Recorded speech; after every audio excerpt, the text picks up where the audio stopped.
Um velho sujo, tremendo de frio, estende a mão nas ruas.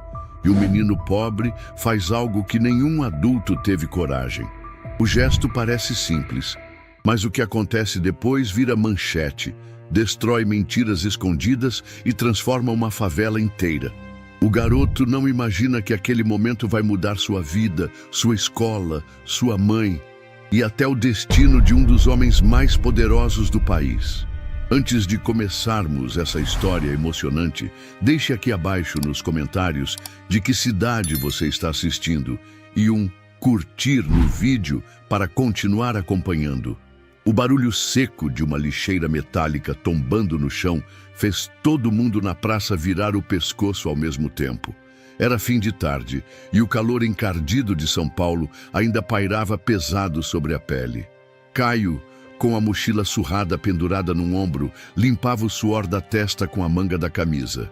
Ele já tinha andado 3 bairros com sua caixinha de doces pendurada no peito, 2 paçocas, um chiclete de menta, um sonho de valsa meio derretido. Era o que restava. A pancada da lixeira não saiu da sua cabeça. "Olha lá, mais um fedido atrapalhando o movimento", gritou o dono de uma banca, sem se preocupar se o fedido podia ouvir. Caio olhou. Um velho estava ajoelhado no chão, revirando o lixo com mãos magras, ossudas, cobertas de fuligem. Vestia uma camisa branca, rasgada nos ombros, e uma calça que um dia foi bege, agora só poeira e graxa. A barba parecia lã de aço. O estômago do homem roncava tão alto que Caio sentiu o som vibrar no peito. "Vai embora, velho nojento", gritou um motoboy. "Isso aqui não é lixão, não."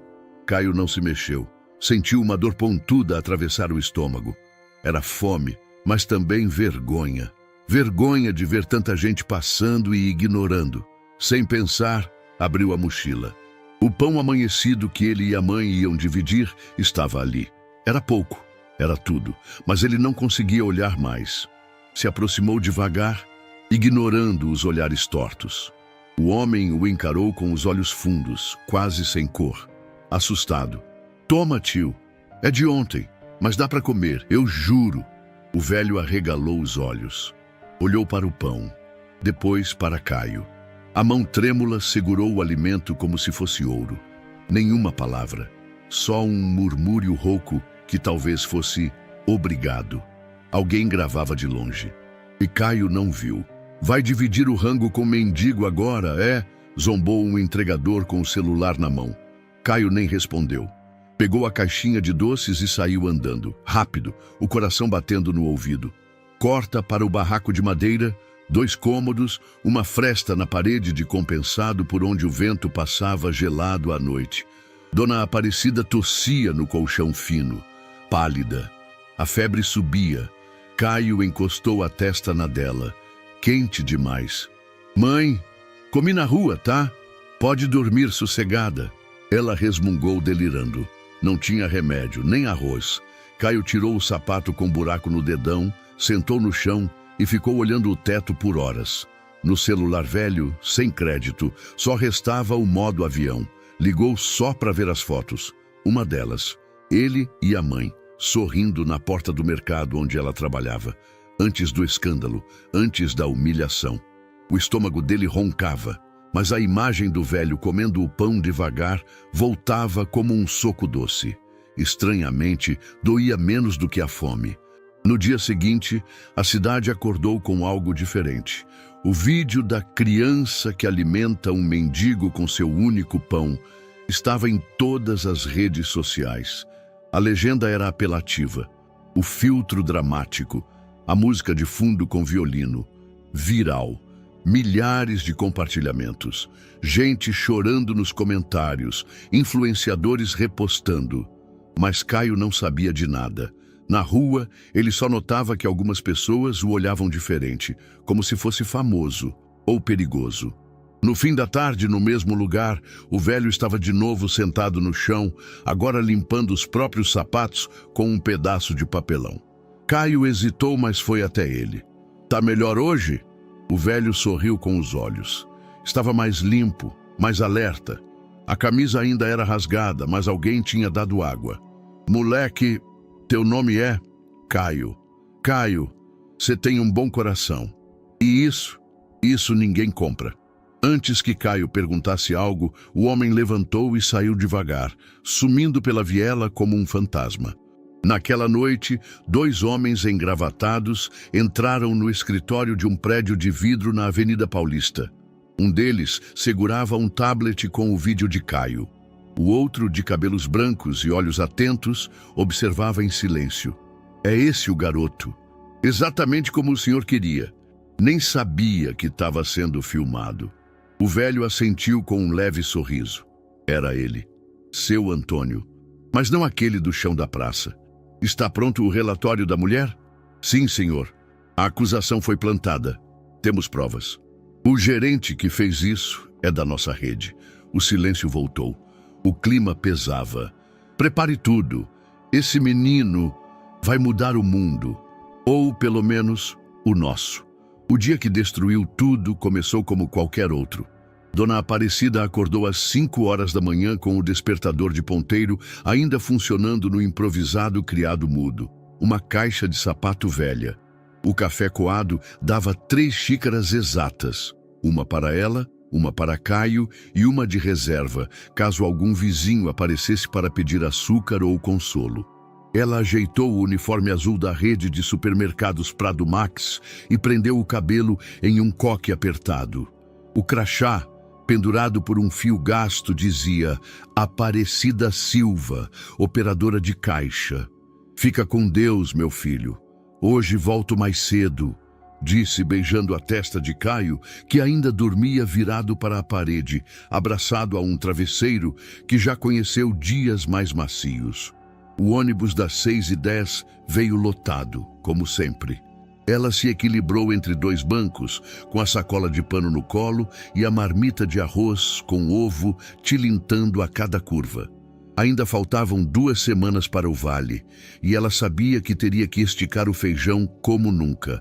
No trabalho, a rotina começou sem surpresas.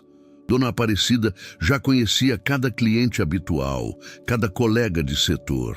O gerente da loja, Cláudio, sempre mantinha um sorriso rígido demais, formal demais, como quem esconde algo atrás dos dentes. Bom dia, Dona Aparecida, disse ele sem olhar nos olhos. Preciso falar com a senhora depois do almoço. Coisa rápida.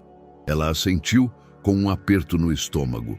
Quando um gerente chama para coisa rápida, geralmente não é boa coisa. Mas ela continuou o turno com a mesma atenção de sempre, conferindo troco, sorrindo para crianças no carrinho, embalando as compras como se fossem presentes.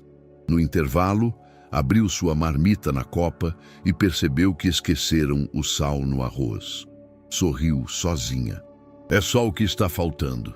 Às 3h12 da tarde, quando estava no caixa, o fiscal de loja se aproximou com um semblante tenso.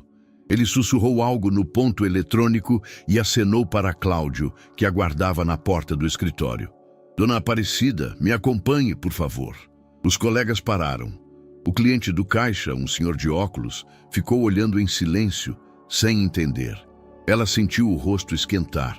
A vergonha subiu pela espinha. Ao entrar na sala, encontrou Cláudio e uma supervisora da matriz, uma mulher chamada Patrícia, que nunca sorriu em 3 anos. Sentada, por favor, disse ela seca. Aparecida obedeceu. Recebemos uma denúncia, começou Cláudio. Um valor de R$ 220 sumiu da gaveta do caixa número 4. Era o seu. Eu não entendi. Temos imagens da senhora indo até a gaveta, fora do seu turno, ontem às 5h13 da tarde. Ah, mas eu fui conferir um troco que tinha dado errado. O cliente voltou. Patrícia cruzou os braços. O dinheiro não apareceu. E, infelizmente, como consta no regulamento, é motivo para dispensa imediata. Dispensa? O mundo girou. Eu nunca... A senhora pode pegar suas coisas. Seu último pagamento será depositado na conta. Mas eu sou inocente. Isso está errado. Podem olhar as câmeras, podem ver. Eu jamais... A decisão já foi tomada, disse Patrícia levantando-se. A segurança a acompanhará até a saída. As palavras martelaram em sua cabeça como um martelo em vidro. Inocente. Jamais. Nunca. Não fui eu. Mas ninguém ouvia. Ela atravessou o salão com os olhos grudados no chão, sentindo os olhares cravando como facas. Pegou sua sacola no vestiário e saiu sem dizer nada. Na calçada, a primeira lágrima caiu. Em segundos, outras vieram. Com a mão trêmula, ligou para Caio. "Mãe", disse a voz fina do outro lado. "Está tudo bem, filho. Só tive que sair mais cedo. Estou indo para casa." Mas não estava tudo bem. Enquanto isso, Caio corria pela Avenida Sumaré com os pés quase descalços. O tênis rasgado prendia no asfalto. Carregava a caixinha de doces com esperança de conseguir pelo menos uns R$ 20. A mãe estava tossindo mais forte nos últimos dias e ele ouvira a vizinha dizer que podia ser bronquite. Na farmácia, os remédios custavam mais do que o mês inteiro de venda. Ele não entendia todos os nomes, prednisona, broncodilatador, antibiótico, mas sabia ler o preço. No caminho, parou na porta de um restaurante para tentar vender trufas. Uma mulher com blazer branco o empurrou com o cotovelo como quem afasta uma mosca. "Vai, moleque, aqui não é lugar de pedinte." A humilhação doeu, mas não mais que a tosse da mãe na madrugada anterior. Ele seguiu em frente, ignorando a fome e o cansaço, até que um casal de turistas comprou tudo de uma vez. Sorriu, agradeceu, voltou correndo para casa. Ao abrir a porta, encontrou a mãe sentada na cama, olhos vermelhos, rosto caído. "Mãe, olha, vendi tudo. Já dá para comprar o..." "Fui mandada embora." As palavras vieram frias. Caio parou. "O quê?" "Disseram que eu roubei dinheiro. Mas não fiz nada, Caio. Não fiz nada." Ela chorava agora. Não de raiva. Era vergonha. Caio se ajoelhou, segurou a mão dela. "A gente vai dar um jeito. A gente sempre dá." Aparecida olhou para o filho. Tão pequeno, tão frágil e ainda assim tão homem. Naquela noite, ela não comeu. Caio dividiu o que sobrou de um pacote de bolacha e antes de dormir, ficou ouvindo a respiração dela. Estava mais pesada, mais seca. E isso o assombrava. Dias passaram e as notícias não mudavam. A farmácia seguia cara. O currículo de Aparecida era rejeitado em todas as entrevistas. O boato do roubo se espalhara rápido. Ninguém queria contratar gente com histórico. Caio vendia mais doces agora. Ficava na rua até anoitecer. Voltava com os pés inchados, os ombros queimados do sol. Mas não reclamava. Certa vez, ele passou em frente ao mercado onde a mãe trabalhava. Viu Cláudio sorrindo para um cliente como se nada tivesse acontecido. Sentiu uma raiva funda, mas engoliu seco. Ele sabia. Provar que a mãe era inocente estava além de suas mãos. Mas proteger a dignidade dela, isso sim, estava ao seu alcance. No último parágrafo do dia, Dona Aparecida escreveu num caderno velho: "Não roubei.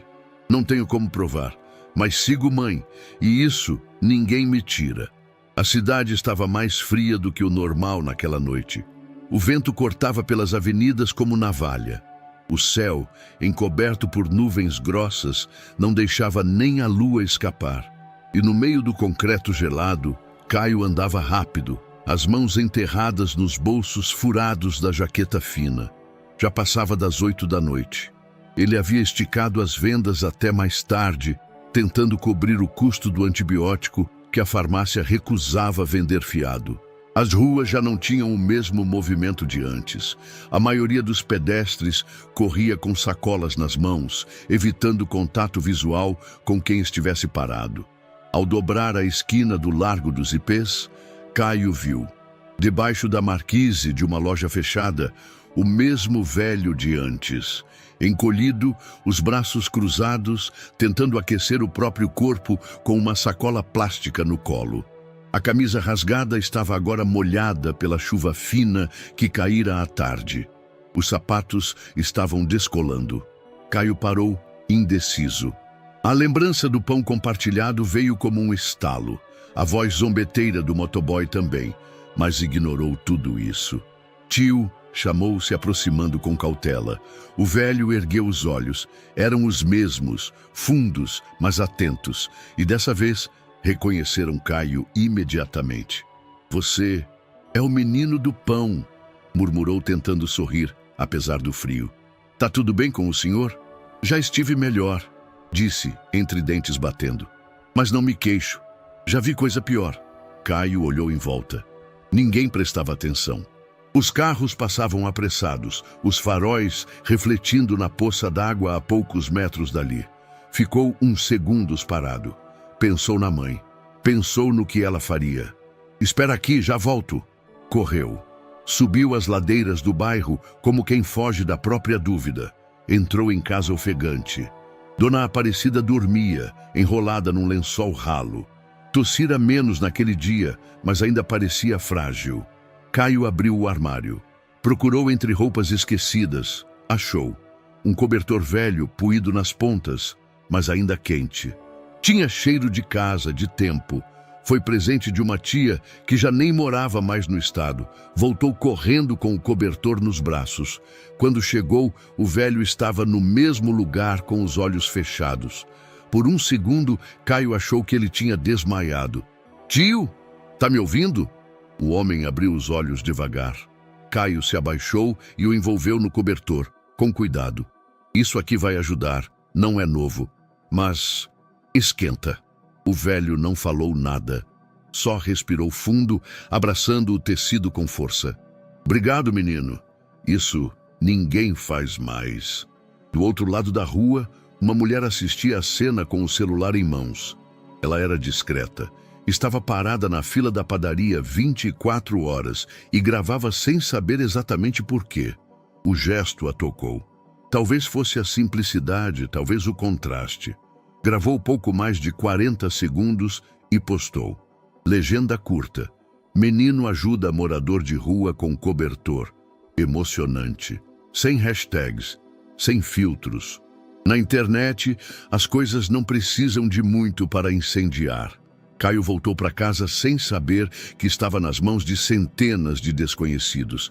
Ele apenas tirou os sapatos e se deitou ao lado da mãe, sentindo o frio dos próprios dedos se aquecer um pouco. O cobertor que faltava na cama dele agora estava nas costas de outro. Na manhã seguinte, o vídeo já circulava. Era republicado por perfis de motivação, solidariedade, páginas de bairro e até uma apresentadora de programa matinal. Comentários enchiam a tela. Esse menino é um anjo. Ainda há esperança de partir o coração. Onde está essa criança? Quero ajudar. Mas Caio, sem internet no celular, seguia vendendo seus doces como de costume. A mochila nas costas, o rosto com o mesmo sorriso leve e as passadas rápidas, tentando vencer o tempo antes que o corpo da mãe falhasse de vez. Seu Antônio, ainda na pele de um idoso anônimo, permaneceu no mesmo ponto por mais 2 dias. Observava de longe. Não pedia. Não falava com ninguém. Apenas esperava. Na terceira tarde, Caio o viu de novo, dessa vez sentado num caixote de madeira. Os olhos deles se cruzaram por um segundo. E como se fosse algo natural, ele atravessou a rua, se aproximou e perguntou. Comeu hoje? Um pouco. Me deram uma sopa mais cedo. Tá melhor do frio? Graças ao teu cobertor, menino. Dormi como um rei. Caio sorriu. E dessa vez, sentou ao lado dele por alguns minutos. Conversaram pouco, nada grandioso, só histórias pequenas. De infância, de trabalho, de saudade. E alguém fotografou de novo sem ele saber. Em casa, Dona Aparecida notava as ausências, os cobertores sumidos, os sapatos cada vez mais gastos, mas não perguntava. Não era omissão, era confiança. Ela sabia que Caio tinha um jeito diferente de lidar com o mundo, mais puro, mais direto. Em silêncio, escrevia no caderno. Meu filho divide o pouco como se fosse tudo. Talvez por isso nunca lhe falta. A primeira notificação surgiu às 5h32 da manhã, na tela do celular de uma influencer do bairro do Tatuapé. Ela havia acordado cedo para preparar conteúdo sobre cuidados com a pele e se deparou com o vídeo do menino entregando o cobertor. Chorou no meio da rotina e compartilhou sem pensar 2 vezes. Dali em diante, foi como faísca em palha seca. Em poucas horas, a gravação já era reproduzida aos milhares. Comentários emocionados pipocavam de todos os lados. Professores, donas de casa, pessoas famosas, estudantes, desconhecidos. Cada um dava uma interpretação diferente àquele gesto singelo. E todos queriam saber: quem é esse menino? Nos grupos de mensagens, em fóruns, plataformas de vídeos e até programas de televisão locais, o vídeo do Menino do Cobertor ganhava versões dubladas, edições com música ao fundo e títulos sentimentais. Uma página internacional voltada a boas ações publicou a cena com a legenda: Garoto anônimo no Brasil mostra ao mundo o que é compaixão verdadeira.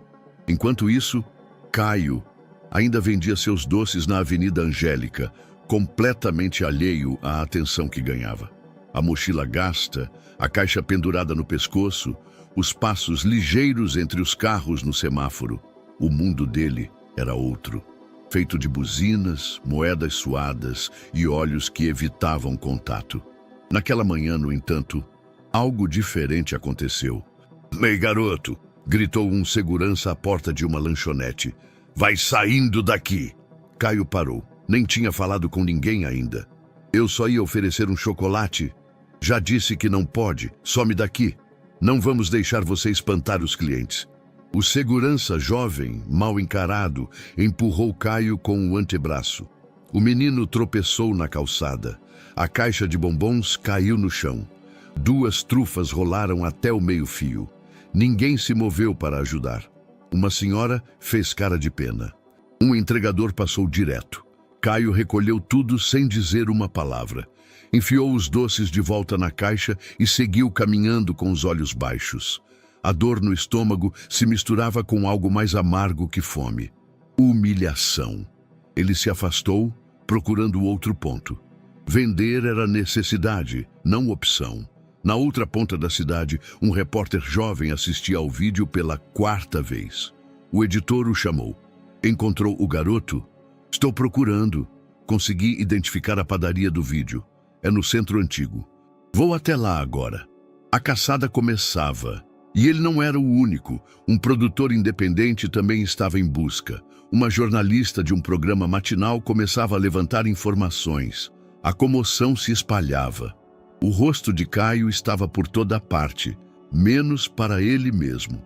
Enquanto isso, Caio vendia mais 4 doces em frente a uma oficina. O dono, já conhecido, comprava sempre. "E sua mãe, como vai?" perguntou, entregando uma nota de R$5.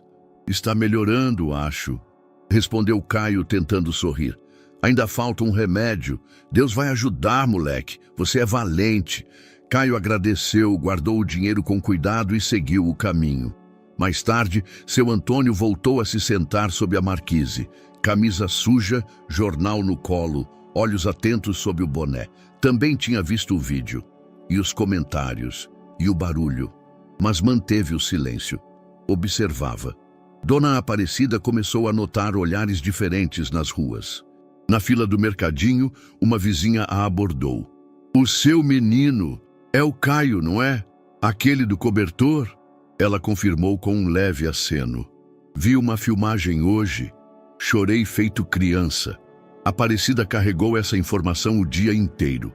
O celular de casa não tinha crédito. A televisão estava quebrada, mas a sensação era clara. Algo estava acontecendo. Quando Caio chegou em casa, a mãe o esperava sentada. "Filho, me conta o que você fez." "Eu?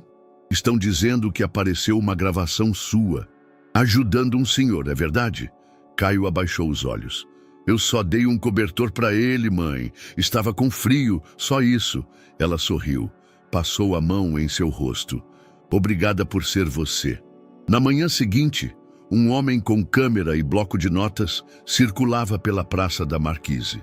Procurava um menino moreno por volta de 12 anos com uma caixa de doces.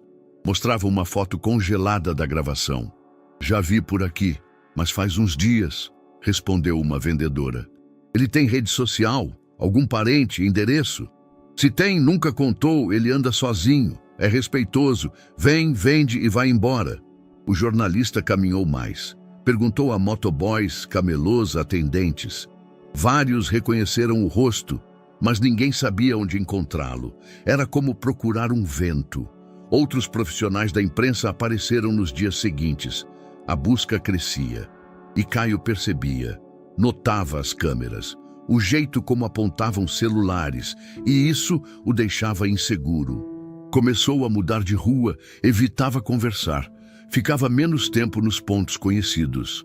Ele não sabia o que queriam dele, só sentia medo.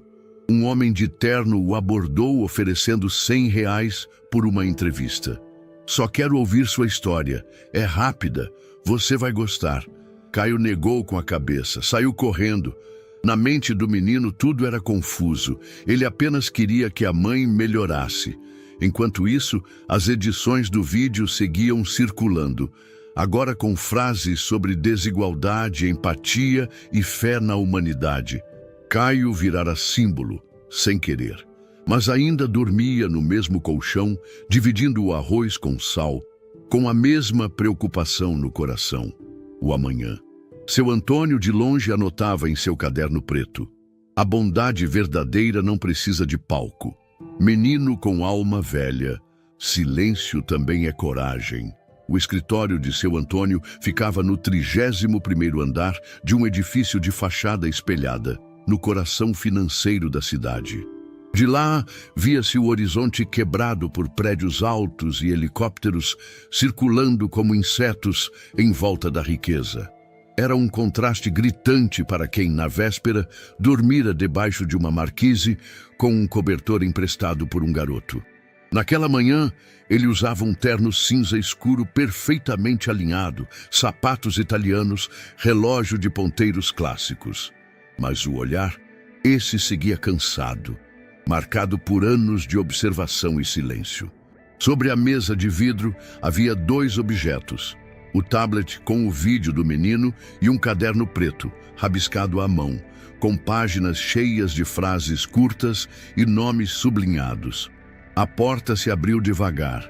Era Marco Túlio, seu sócio de longa data. Um homem de 50 e poucos anos, sempre ligeiramente atrasado e excessivamente perfumado. A imprensa está enlouquecida com esse garoto, disse Marco, sentando-se sem convite. Já me perguntaram se queremos usar o vídeo na próxima campanha da rede. Marketing de emoção, eles chamam. Seu Antônio não respondeu de imediato. Apenas aumentou o volume do vídeo no tablet. A gravação do momento em que Caio cobre o velho com o cobertor soava ainda mais impactante na 10ª vez. E então, vai me explicar o que exatamente está fazendo na rua? Insistiu o sócio. Um experimento, respondeu calmamente. Um teste sobre bondade. Marco franziu o senho. Como assim?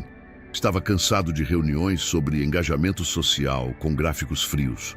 Queria ver como as pessoas agem quando não sabem que estão sendo observadas. E encontrei esse garoto. Fez uma pausa, folheando o caderno até chegar a uma página com o nome Caio. Ele não pediu nada, não esperava retorno, só me viu com frio e agiu, com o pouco que tinha. Mas, e se ele tivesse ignorado? Se ninguém te ajudasse? Aí o experimento também teria dado certo, porque eu não estava buscando ajuda, estava buscando verdade. Marco respirou fundo, olhando pela janela. Isso vai além do que combinamos. Você se pôs em risco. Eu sou o risco. Pessoas como eu, no topo, desconectadas. É por isso que esse garoto me desarmou. Ele é diferente. Não por causa da pobreza, mas pela forma como escolhe ser humano. O sócio balançou a cabeça, vencido. Sabia que quando Antônio se fixava em algo, não havia quem o demovesse. E a mãe? Descobriu algo? Sim, ela se chama Aparecida Silva. Trabalhava numa das nossas unidades da Zona Oeste até ser demitida por furto de R$ 220. Já mandei a equipe de auditoria revisar as imagens e o caixa. Tudo aponta para um esquema montado pelo gerente para encobrir uma retirada não autorizada. Um desvio interno? Isso mesmo. Fizeram dela um bode expiatório. Simples, honesta, com histórico limpo. Ninguém contestou. Foi demitida em silêncio. Ela não teve sequer chance de se defender. Marco se encostou na cadeira, pensativo. E o que pretende fazer agora? Reparar o dano, mas com calma. Primeiro, quero conhecer mais sobre a história deles, sem interferência, sem holofotes. Você quer agir como? Como alguém que deve, não como quem doa. Quero entender até onde essa bondade do garoto vai. E, se é possível, ajudá-los sem apagá-los com o brilho de caridade vazia. O silêncio se instalou por alguns segundos. Do lado de fora, helicópteros passavam como sombras no vidro. Marco se levantou. Está jogando xadrez com emoções, Antônio. Só cuidado para não virar rei num tabuleiro que não controla. Seu Antônio não respondeu. Apenas voltou a assistir ao vídeo, como se fosse a primeira vez. Enquanto isso, na sede administrativa da rede de supermercados, a equipe de auditoria se debruçava sobre arquivos digitais. Aparecida Silva. Registro de entrada às 7h58. Câmera mostra a funcionária conferindo notas com o cliente às 17h13, exatamente como alegado.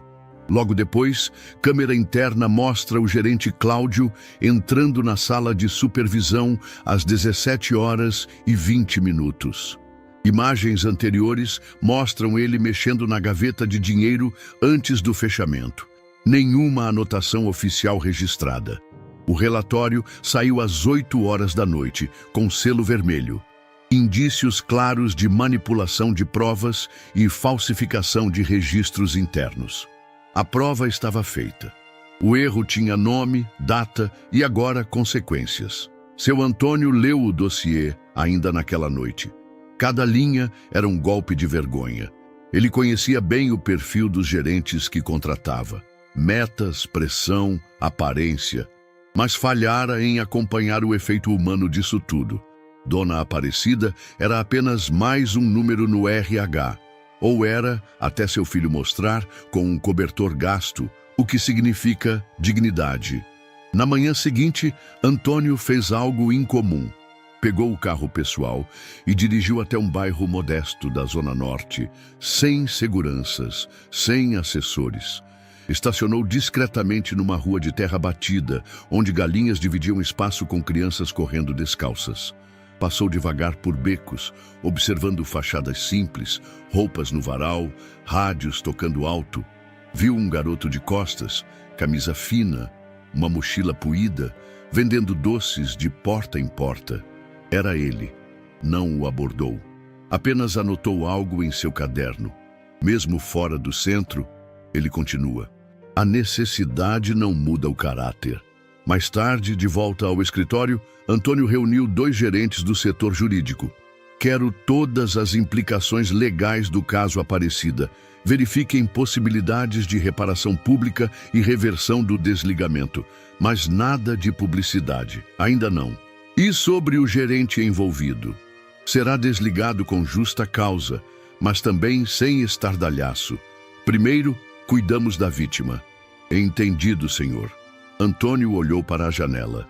A cidade lá fora continuava correndo, ignorando detalhes que mudam destinos. E ele, naquele momento, sabia que algo havia mudado. Não apenas em sua empresa, mas em si mesmo. Na prateleira mais alta do brechó da Rua Jaci, entre um rádio quebrado e um casaco manchado de tinta, estavam elas. As chuteiras vermelhas com cadarço preto. Não eram novas. Tinham as marcas do tempo, costuras refeitas à mão, o solado gasto. Mas para Caio, brilhavam como ouro. Ele já tinha passado ali 3 vezes na semana anterior, fingindo que procurava outra coisa, mas era por elas que voltava. O preço era R$ 80, um valor inalcançável para quem vendia doces a R$ 1 e lutava para comprar remédios, mas que para o coração de um garoto que sonhava em jogar futebol era um símbolo. Um troféu antes da vitória. A cada moeda que caía na caixa, Caio separava uma parte. Dava para o almoço e o antibiótico da mãe, mas escondia R$ 2 aqui, 3 ali, como quem escondia uma esperança. Colocava tudo num pote de sorvete enterrado atrás do colchão, onde ninguém via. Faltavam apenas R$ 19 naquela tarde de sábado. O sol castigava o asfalto, mas Caio corria feliz entre as ruas do bairro, equilibrando a caixa no peito, sorrindo para os clientes. Vendia com leveza. Um homem comprou 5 bombons de uma vez, uma senhora, 3 trufas. A vida parecia, enfim, dar uma trégua. No meio do caminho, ele viu os garotos, 4 adolescentes encostados no muro da escola municipal. 2 deles ele conhecia de vista. Os outros não. Riam alto, com garrafas plásticas nas mãos, cuspindo para o chão e batendo carteiras de cigarro no peito. Caio hesitou. Sabia que aquele trecho era perigoso, mas achou que, passando rápido, ninguém o notaria. "Olha lá o doceiro!" gritou um. Caio acelerou o passo, cabeça baixa. "Ei, tô falando contigo, moleque! Tá ganhando grana, é?" Caio fingiu não ouvir. "Tá surdo, porra?" De repente, um empurrão. A caixa caiu no chão. Doces se espalharam. As moedas rolaram para todos os lados. Um dos garotos pegou o pote de margarina onde Caio guardava o dinheiro do dia. Outro chutou a caixa rindo. "Isso aqui é tudo? Miserável desse jeito?" Caio tentou segurar o pote, mas levaram. Um soco no estômago o jogou contra o muro. Ficou encolhido, sem forças para reagir. "Vai comprar chuteira, é? Joga nada. Pau de vira tripa." Riu um deles, sacudindo o pote cheio de moedas. Eles foram embora gargalhando. Caio ficou ali, no chão quente, com o rosto colado ao cimento áspero e o gosto de sangue na boca. Não chorou, mas os olhos ardiam. Por dentro algo se quebrava. Não era o dinheiro, era o sonho. Voltando para casa sem dizer nada, Caio limpou os joelhos, ajeitou a caixa agora vazia e atravessou a rua sem olhar para os lados. Sentia-se um espectro, como se fosse invisível. Em casa, Dona Aparecida perguntou: "Como foi hoje?" "Fraco, quase não vendi. Quer jantar agora?" "Não tô com fome, mãe." Mentiu. O estômago roncava, mas o que mais doía era o orgulho e a vergonha. Naquela noite ele abriu o pote escondido atrás do colchão. Estava quase vazio. Restavam 2 moedas de 50 centavos. Olhou fixamente para elas por longos minutos, antes de jogá-las de volta e apagar a luz. No dia seguinte, domingo, Caio saiu mais cedo, não para vender. Só andava, sem destino, com a cabeça baixa, os ombros curvados. Passou pelo campinho de terra, onde às vezes jogava com outros meninos do bairro. Sentou no banco de cimento rachado, viu a trave de ferro torta, a rede feita com corda de varal. Imaginou-se ali, com as chuteiras vermelhas, correndo, driblando, fazendo gols. Por um instante, quase sorriu, mas o sorriso não veio. Levantou-se para ir embora, mas algo o fez parar.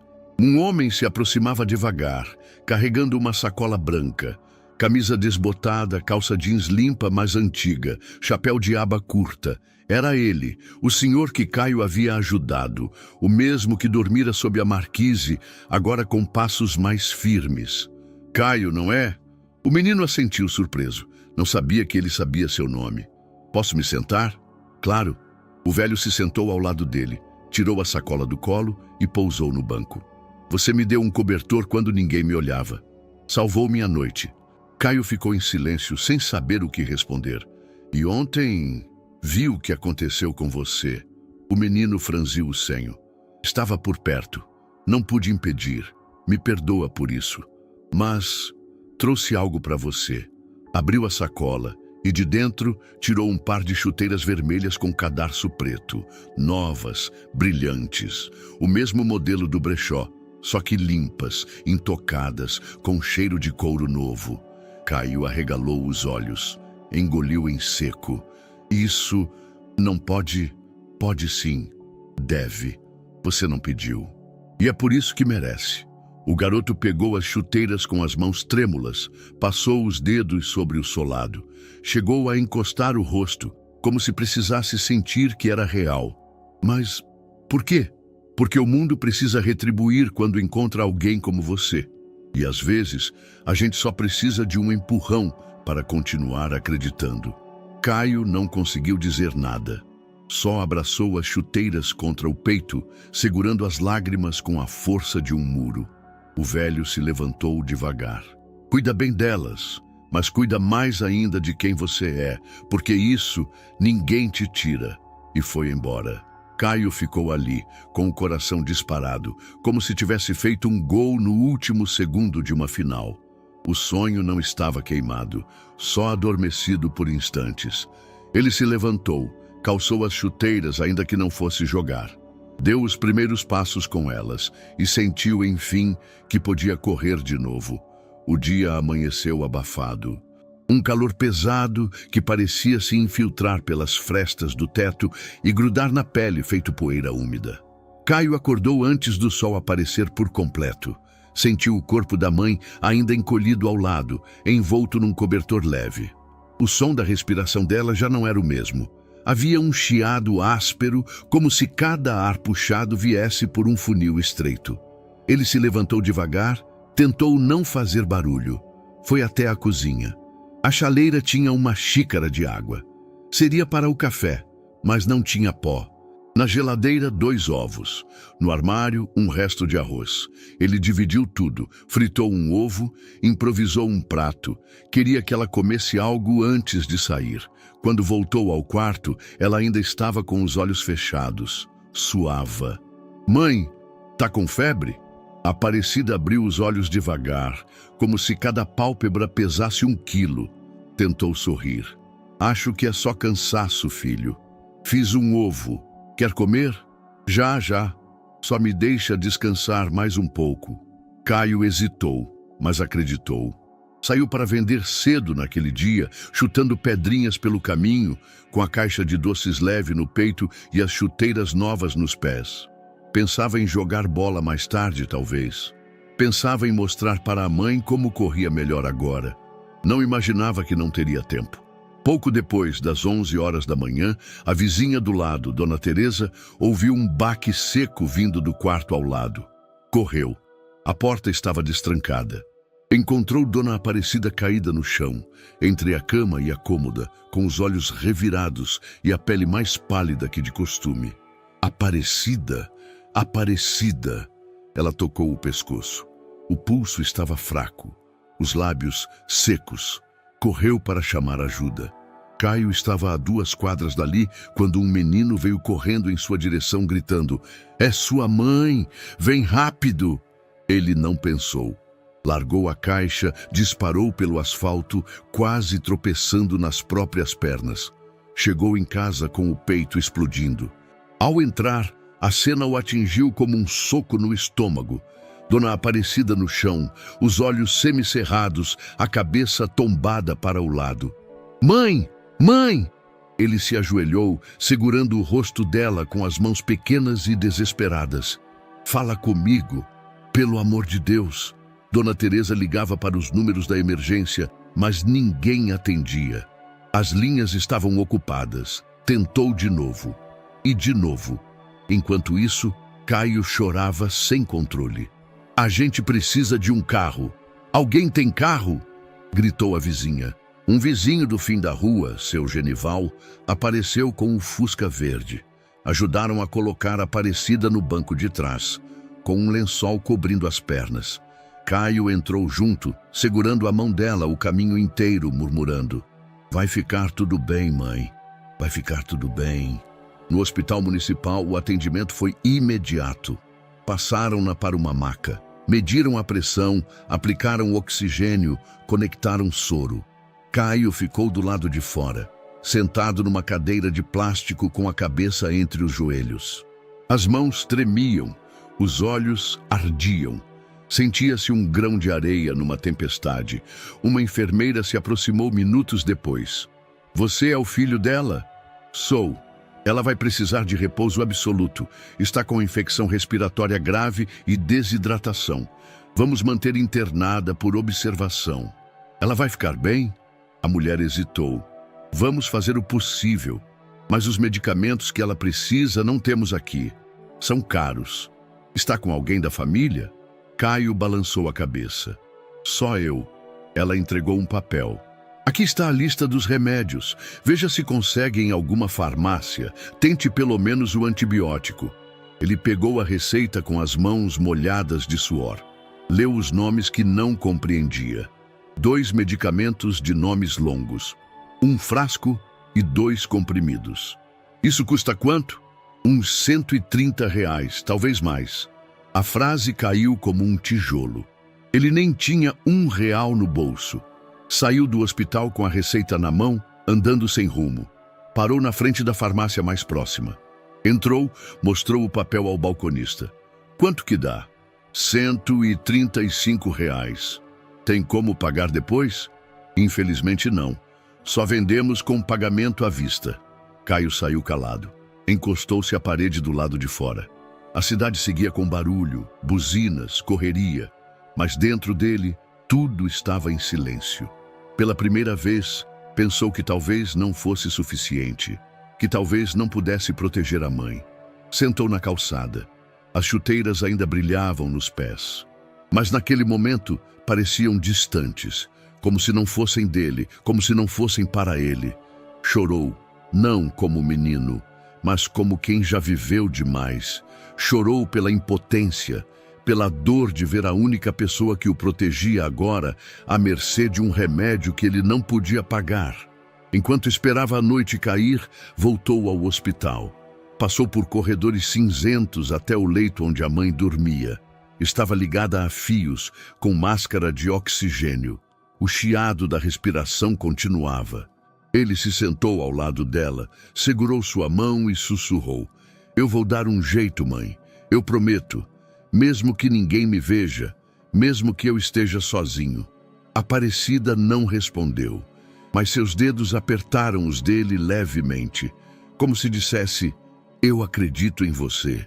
E foi esse toque que o fez levantar no dia seguinte com o coração endurecido e a vontade de tentar de novo.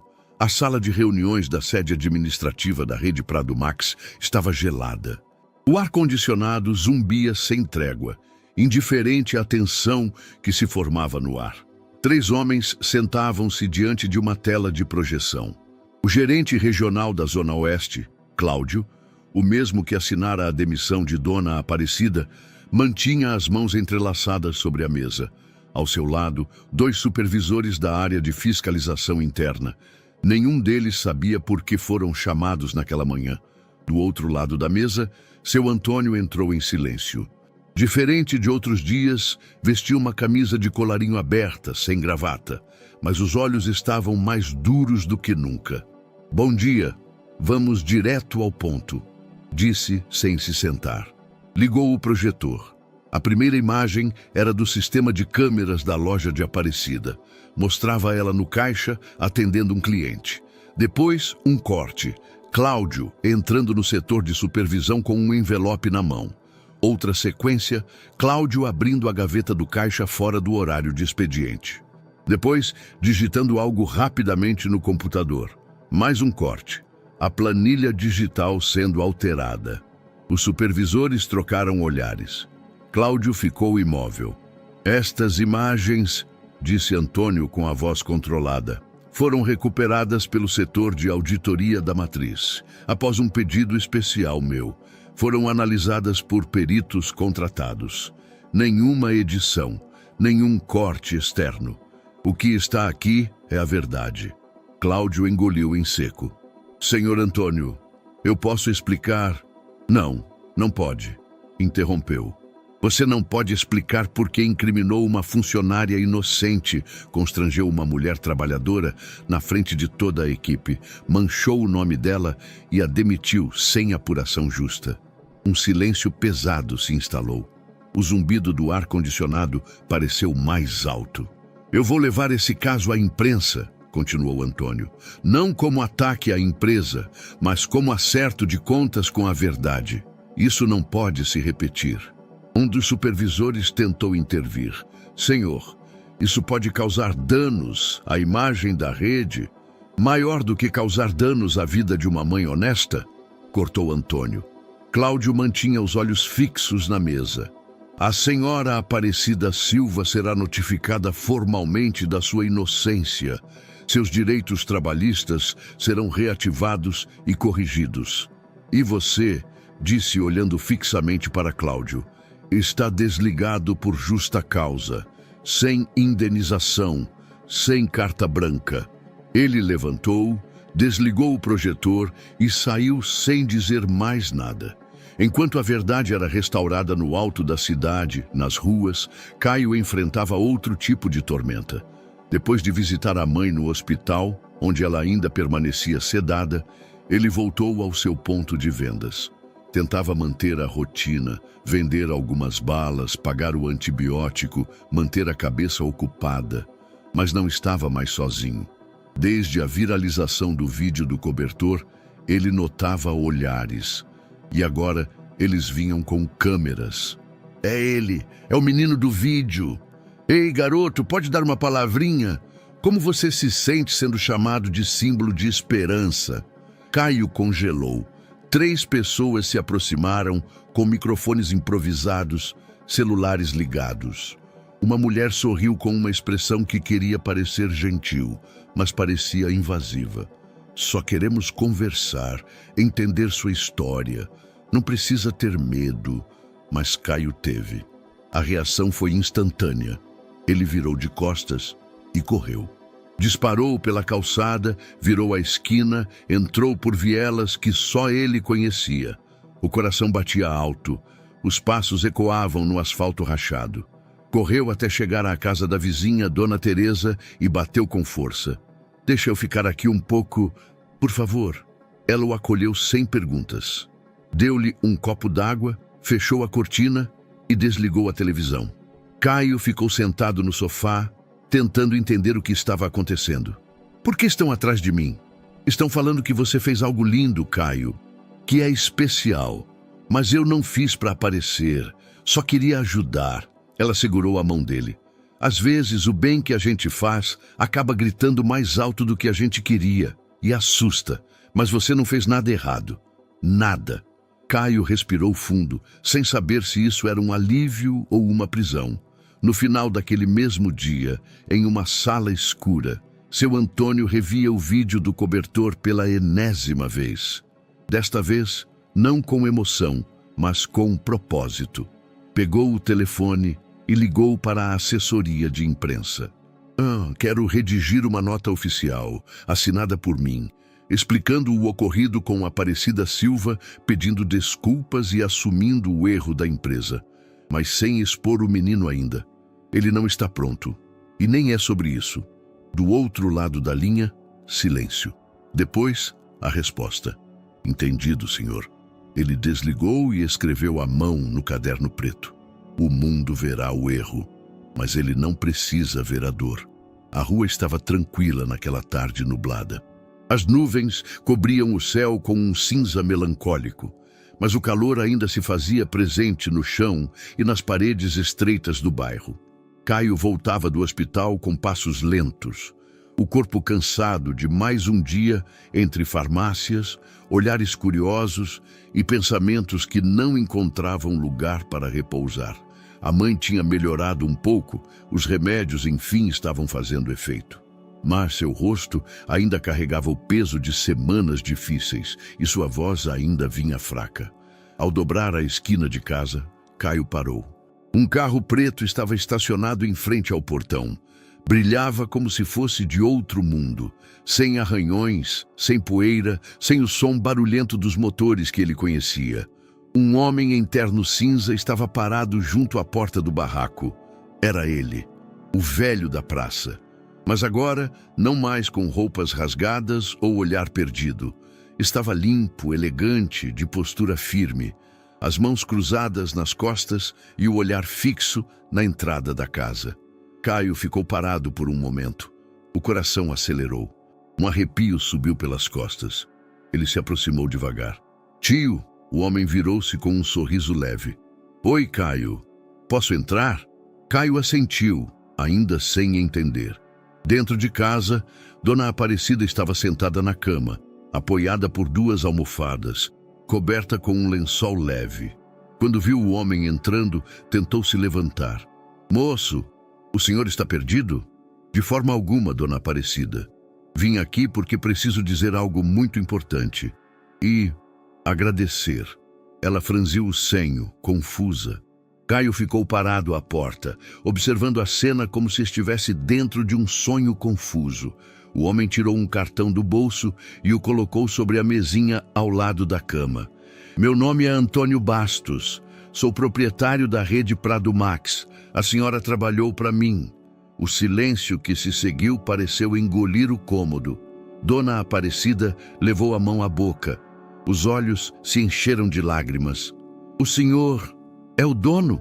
"Sim, e estou aqui porque tenho uma dívida com a senhora." "E com seu filho?" Caio continuava imóvel, sem saber o que pensar. Lembrava-se do velho sujo e faminto, do cobertor, do pão, das conversas simples. "Eu não entendo." "Caio, eu me disfarcei para observar como as pessoas tratam quem não tem nada. Foi um experimento. Não esperava encontrar você, nem sua generosidade, muito menos sua coragem." Virou-se para Dona Aparecida. "Fiz uma investigação pessoal sobre sua demissão e descobri que foi vítima de uma armação. Já tomei providências. O gerente foi afastado. O erro será corrigido publicamente. Seu nome será limpo." Ela levou as mãos ao rosto. As lágrimas escorreram sem cerimônia. Chorava em silêncio, como quem lava a alma. Eu dizia para o meu filho que não tinha feito nada, mas ninguém acreditava. Eu acredito e quero reparar esse erro. A senhora receberá todos os direitos trabalhistas que lhe foram negados com correções. E se quiser, tem um novo posto esperando por você, com salário digno, benefícios e a possibilidade de crescimento." Ela tentou agradecer, mas a voz não saía. Apenas apertou a mão do visitante com força. Seu Antônio então se voltou para Caio. "E você, menino? Você me ensinou mais do que aprendi em décadas de reuniões e planilhas. O que você fez, e não só comigo, foi genuíno, sem câmeras, sem plateia. Mas eu só ajudei exatamente. E é por isso que quero te oferecer algo. Você tem talento, determinação e um coração raro. Gostaria de te dar uma bolsa de estudos integral numa escola de excelência. Um lugar onde poderá desenvolver tudo o que é e tudo o que ainda pode ser." Caio arregalou os olhos. "Escola? Uma escola com estrutura, professores preparados, acesso à cultura, esporte, tecnologia, tudo que você merece, mas que nunca teve oportunidade de receber." O menino olhou para a mãe. Ela, com os olhos ainda úmidos, assentiu. "Filho, é a chance que a vida está te dando." Ele demorou a responder. O mundo parecia pequeno demais para aquele momento. Os pés formigavam, o peito ardia. "Eu vou", foi tudo o que disse. Mas naquele instante, o mundo começou a mudar. Nas horas seguintes, seu Antônio explicou todos os passos práticos. Onde seria a escola, como funcionaria o transporte, os materiais, o uniforme. Tudo seria providenciado. A única exigência era que Caio continuasse sendo ele mesmo. Antes de ir embora, o homem fez um último gesto. Tirou de uma pasta um envelope selado. Entregou-a à Dona Aparecida. "Aqui estão os documentos com sua reintegração e a carta de retratação pública. Será entregue também à imprensa, com sua permissão." Ela segurou o envelope como quem segura justiça. Pela primeira vez, sentiu que seu nome não estava mais sujo. "Muito obrigada, Sr. Antônio. O senhor não precisava..." "Precisava sim, não só por justiça, mas por respeito. Vocês me deram uma lição, e quero fazer o que está ao meu alcance para que ela se espalhe." Antes de sair, virou-se para Caio uma última vez. "Prepare-se, garoto. Você está prestes a conhecer um mundo novo." E com isso, foi embora. Caio ficou parado por um longo tempo. Depois, caminhou até o quarto. Olhou suas chuteiras. Depois, Olhou para o teto e sussurrou para si mesmo: eu vou fazer valer a pena. A van parou em frente ao portão de ferro com detalhes dourados.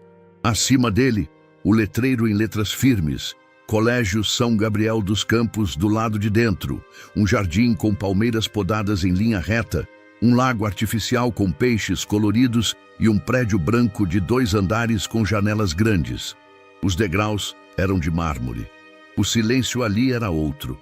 Não o silêncio da ausência, mas o do controle. Caio desceu da van devagar. Usava uniforme novo, que coçava nos ombros, e um tênis branco que parecia não combinar com seus pés. Trazia a mochila no ombro, pesada não pelo conteúdo, mas pela expectativa. O segurança na entrada checou uma lista em papel. Nome: Caio Silva. Ah, o bolsista novo. Pode entrar. Caio ouviu aquele termo como um estalo seco. Bolsista. Não soava como algo bom. Era dito com aquele tom que desenha fronteiras invisíveis. Ao passar pelos corredores, notou os olhos que o acompanhavam. Roupas de marca, mochilas importadas, celulares caros nas mãos, risos abafados, sussurros. É ele? Perguntou uma menina ao amigo. O do vídeo? Aquele do mendigo? Respondeu outro debochando. Caio apertou o passo.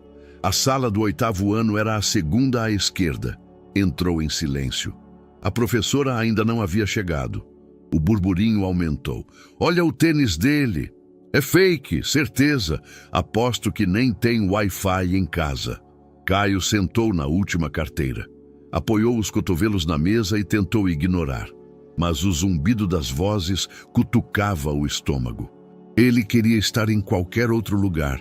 No campinho, na venda de doces, até no hospital, ao lado da mãe. Minutos depois, a professora de português entrou. Era uma mulher alta, com cabelos presos num coque elegante, óculos de aro grosso e expressão firme. Bom dia, turma. Bom dia, professora, respondeu o coro quase automático. Temos um aluno novo hoje, Caio Silva. Gostaria que vocês o recebessem com respeito. Meia dúzia de palmas tímidas ecoaram. Caio acenou com a cabeça, sem levantar os olhos. A aula começou, mas ele mal conseguiu prestar atenção. Cada movimento parecia observado, cada resposta que dava soava como gaguejo. No intervalo, ninguém se aproximou, apenas o apelido sussurrado nos corredores. O bolsista, na hora do almoço, sentou-se num canto do refeitório. Abriu o lanche que Dona Teresa havia lhe feito. Pão com margarina e uma maçã pequena. Os outros estudantes comiam pratos elaborados, embalagens térmicas, lanches encomendados por aplicativo. Cara, olha isso, disse um garoto rindo, apontando com o queixo. Deve ser a dieta dos humildes. Caio baixou os olhos. Não chorou, mas também não comeu. No segundo dia, a rotina se repetiu. Olhares, comentários, silêncio. Na aula de história, um professor novo entrou. Camisa jeans, sapato de sola de borracha, mochila nos ombros. Tinha cara de gente que pegava ônibus. Bom dia. Sou o professor Fernando. Vamos conversar sobre o que aconteceu no Brasil no final do século XIX. Mas antes, quero saber quem vocês são. Foi passando um por um, pedindo para que se apresentassem com nome e algo que gostassem de fazer. Quando chegou a Caio, ele hesitou. Eu sou Caio e gosto de jogar bola. O professor sorriu. Posição? Atacante. Visão de jogo? Chute forte? Eu gosto mais de correr e dar passe. Joga pelo time da escola? Não. Vai jogar. Vou conversar com o técnico hoje. A escola precisa de jogadores que enxergam mais do que o gol. Caio sorriu pela primeira vez. Na saída, o professor o chamou no corredor. Eu sei que não é fácil se adaptar, mas você tem algo que muitos aqui esqueceram. Raiz. Isso é força, não vergonha. Caio assentiu tímido. Obrigado, professor. Só me prometa uma coisa. Não deixe essa escola te fazer menor. Você tem tanto valor quanto qualquer um aqui. Naquela noite em casa, Dona Aparecida preparou arroz com feijão e ovo. Sentou-se à mesa com o filho e perguntou: E a escola? Caio pensou. Pensou nos risos, nas provocações, mas também na fala do professor. É um mundo diferente. Mas eu vou me acostumar. Ela sorriu segurando sua mão. E você vai brilhar nele. A ficha de inscrição estava sobre a mesa da coordenação esportiva. Era simples. Nome completo, idade, série, posição em campo. Caio a preencheu com letras firmes e entregou ao técnico com as mãos ligeiramente suadas. Vai querer tentar vaga no time titular? Perguntou o professor Érico, homem de meia idade, voz grossa, barriga ligeiramente protuberante sob a camisa polo azul do colégio. Sim, senhor, respondeu Caio, tentando parecer confiante. O técnico arqueou uma sobrancelha. Tem experiência? Já joguei muito, no campinho do bairro, mas nunca em time. Vamos ver o que você tem. Treino amanhã, campo 2, às 7h30. Caio assentiu. Saiu da sala com o coração batendo mais forte do que depois de um pique. Não era medo. Era algo parecido com antecipação. Um passo adiante. No dia seguinte, chegou ao campo 30 minutos antes. Sentou-se na arquibancada vazia, esticou as pernas, alongou os braços. Vestia o uniforme padrão da escola, camisa branca, bermuda azul marinho e as chuteiras vermelhas que ganhara meses antes. Elas ainda brilhavam, mesmo com o uso frequente. Era o único item que o fazia sentir que pertencia àquele espaço. Os outros jogadores começaram a chegar logo em seguida. Eram alunos altos, bronzeados, com mochilas esportivas e garrafinhas térmicas. Caio percebeu olhares de curiosidade e desprezo. Um deles, loiro, com cabelo cuidadosamente bagunçado, riu. Esse aí é o bolsista? Outro respondeu com deboche. Vai correr com a gente ou vender paçoca? O técnico assobiou, chamando todos para o campo. Sem piadinhas. Quero ver futebol. Não show de stand-up. Vamos para o aquecimento. Durante os primeiros exercícios, Caio permaneceu calado. Apenas correu, pulou, esticou, seguiu instruções. Observava os outros com atenção. Media espaços, avaliava ritmos. Quando a bola começou a rolar, o jogo mudou. Na primeira jogada, Caio recebeu um passe lateral. Um marcador correu na direção dele, pronto para roubar. Caio deu um corte seco para a esquerda, depois um giro rápido e, com um toque leve, deixou a bola entre as pernas do adversário. O quê? O campo ficou em silêncio por meio segundo. Na jogada seguinte, ele tabelou com outro jogador, correu para o espaço vazio e recebeu a bola na entrada da área. Um chute forte de perna esquerda, travessão. O técnico levantou da cadeira. Continua! Os risos desapareceram. Agora havia olhos atentos. Caio se movia com naturalidade. Não falava muito, mas enxergava o jogo como se tivesse um mapa escondido na cabeça. Sabia quando correr, quando parar, para onde tocar. No final do treino, o professor Érico chamou o grupo. Boa movimentação. Temos campeonato interno em 2 semanas. Quem quer jogar precisa mostrar consistência. Caio, venha comigo. No escritório improvisado ao lado do vestiário, o técnico o olhou nos olhos. Você tem talento, mas talento sem disciplina não dura. Volte amanhã. Vai treinar com o time principal. Caio assentiu, suando mais do que depois do jogo. Obrigado, professor. Ao sair, ouviu um dos jogadores do time titular dizer: Ele joga, hein? Outro respondeu: Só não sei se aguenta a pressão. Caio ouviu, mas não se importou. Pela primeira vez desde que entrara naquela escola, sentiu que estava sendo visto por algo que ele era e não por onde veio.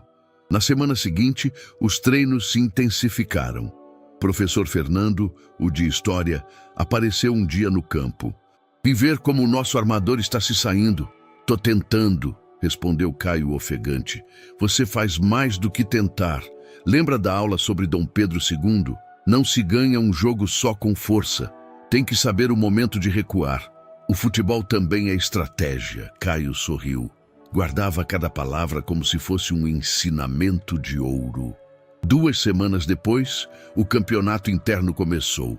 O primeiro jogo foi contra o time do 9º ano. Era um grupo mais velho, mais entrosado, com fama de invencível. Na arquibancada, os alunos da escola lotaram os degraus. Gritos, cornetas, bandeiras improvisadas. Caio entrou no segundo tempo, com o placar empatado em 1-1. No primeiro toque, fez um lançamento longo que deixou o atacante na cara do gol. A torcida vibrou. Depois, recuperou uma bola no meio-campo, driblou 2 marcadores e deu um passe de calcanhar. No último minuto, sofreu a falta que originou o gol da vitória. Saiu ovacionado. Pela primeira vez, ouviu seu nome ser gritado. Caio! Caio! No vestiário, os colegas o abraçaram. O apelido de bolsista sumira. Agora era o camisa 10. No dia seguinte, ao chegar à escola, uma aluna do 2º ano o chamou no corredor. Joga muito, hein? De onde você veio? Caio sorriu. De longe. Era sábado. E o céu sobre o bairro onde Caio crescera estava tingido por nuvens alaranjadas, como se a cidade tivesse decidido se acalmar por algumas horas. O barulho dos carros diminuía e os pássaros, antes ofuscados pelo trânsito, voltavam a cantar. Caio caminhava pelas vielas de sempre, agora com a mochila nos ombros e a cabeça mais erguida. Já fazia algumas semanas desde que começara na escola nova. A adaptação estava longe de ser completa, mas o futebol havia aberto portas. Mesmo assim, Caio nunca deixou de voltar ao seu bairro nos fins de semana. Era ali que se sentia inteiro. Era ali que seus olhos enxergavam o que ainda faltava. Ao passar pelo campinho de terra, onde aprendera a jogar bola, viu 3 meninos chutando uma bola murcha entre pedras e buracos. Um deles jogava descalço, com os pés cobertos de poeira vermelha. Outro usava uma chuteira com o bico rasgado e cadarços de cores diferentes. Mais adiante, viu 2 meninas sentadas na calçada com cadernos no colo, tentando fazer tarefa escolar sem mesa, sem apoio, sem silêncio. O som de uma música alta vinha de uma casa próxima, misturado ao choro de um bebê e às gargalhadas de adolescentes encostados num muro. Caio parou, observou. Havia uma dor silenciosa naquela imagem, uma dor que ele conhecia bem, a ausência de estrutura, a falta de espaço, a escassez de cuidado. Aquilo não era só pobreza, era esquecimento. Voltou para casa com as imagens na cabeça. Sentou-se à mesa da cozinha com Dona Aparecida, que preparava café em um coador de pano. Mãe, por que a gente nunca teve um lugar só nosso? Um espaço para aprender, brincar, sem bagunça, sem medo? Ela pensou por alguns segundos antes de responder. Porque sempre disseram que a gente só merece o mínimo, filho. Mas isso nunca foi verdade. Caio ficou em silêncio. Algo começava a nascer ali. Uma ideia, um incômodo, uma vontade de romper com o pouco. Na segunda-feira, ao sair da escola, procurou seu Antônio. Foi recebido no escritório com um sorriso caloroso. Caio, como está indo o colégio? Tô indo bem, melhor do que esperava. E sua mãe? Recuperando, já voltou a cozinhar do jeito dela. Já é sinal de saúde. Fico feliz. Caio respirou fundo. Queria falar de uma coisa que vi no fim de semana. Claro, diga.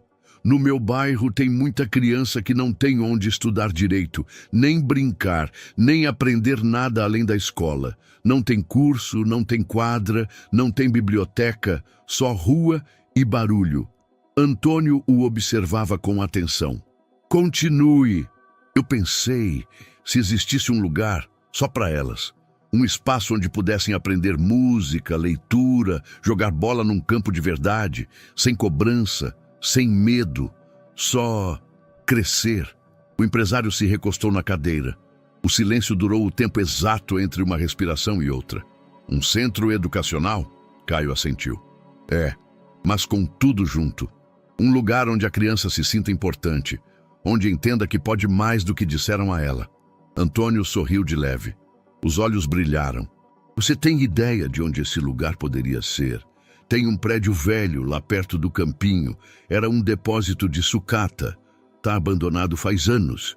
Podemos ver, juntos. Amanhã cedo? Amanhã. Caio saiu com o peito estufado. Sentia que o que estava prestes a acontecer era maior do que ele. E que talvez fosse mais importante até do que vencer um campeonato. Na manhã seguinte, Caio esperava no portão do bairro às 7 horas. Seu Antônio chegou dirigindo o mesmo carro escuro, discreto, com os vidros abertos. Estava vestido de forma simples, mas com elegância. Andaram até o prédio, um galpão de tijolos queimados, telhado parcialmente destruído, janelas cobertas por tábuas. O portão de ferro tinha buracos de ferrugem e cadeado quebrado. Dentro, mato crescendo pelo chão rachado, paredes pichadas, colunas corroídas pelo tempo. Antônio entrou devagar, pisando com cuidado entre pedaços de madeira e vidro. Observava tudo em silêncio. A estrutura ainda aguenta, disse, passando a mão pela parede lateral. Com reforço e vontade, isso aqui vira um castelo. Caio sorriu. É feio, né? Não, é só adormecido. E o melhor das coisas adormecidas é que elas acordam com força. O galpão agora estava limpo, ainda sem telhado novo, ainda com as paredes feridas pelo tempo, mas já diferente. Voluntários haviam removido os entulhos maiores, varrido o chão e lavado parte da fachada com mangueiras emprestadas de vizinhos. No portão, Caio afixava um cartaz feito à mão. Futuro mora aqui. Mas nem todo mundo via aquilo com bons olhos. Isso aí é fogo de palha, resmungou seu Newton, morador antigo da rua. Já prometeram tanto aqui, depois some tudo e o que sobra é o mato. Na padaria da esquina, uma senhora comentava com desconfiança. E esse menino agora virou o quê? Prefeito, mal saiu da escola e quer ensinar os outros. Até na feira, a dúvida se espalhava como o cheiro de fruta madura. Vai dar é confusão. Mexer com prédio velho, com obra. Tem gente grande de olho nesse terreno aí. A desconfiança parecia crescer mais rápido que o entusiasmo. Na reunião comunitária realizada na quadra da escola pública, algumas vozes foram diretas. E se for armação para ganhar voto? Quem vai bancar isso aí? E depois quem vai cuidar? Isso aí é bom no começo. Depois vira ponto de droga. Caio escutava tudo com o rosto firme, mas o peito apertado. Não esperava ser recebido com flores. Mas não imaginava tanta resistência. Terminada a reunião, sentou-se no meio da quadra vazia, fitando o chão. Dona Aparecida aproximou-se. Sentou ao lado. Você fez tudo certo, filho. Só que quem apanhou a vida inteira tem medo de carinho. A gente desconfia quando parece que vai dar certo. Mas é só no começo. Ele assentiu em silêncio. No dia seguinte, levou a ideia para a escola. Conversou com o professor Fernando, que o ouviu com olhos atentos. Quer transformar um prédio velho num centro educacional e cultural? Com reforço escolar, esporte, arte? Isso, para crianças que, como eu, não tinham onde ficar depois da aula. E você quer que os alunos daqui ajudem? Muitos querem. Mas não sabem como. O professor sorriu. Vamos dar um jeito nisso. Organizou uma roda de conversa no pátio. Caio apresentou o projeto. Falou com simplicidade, sem grandes palavras.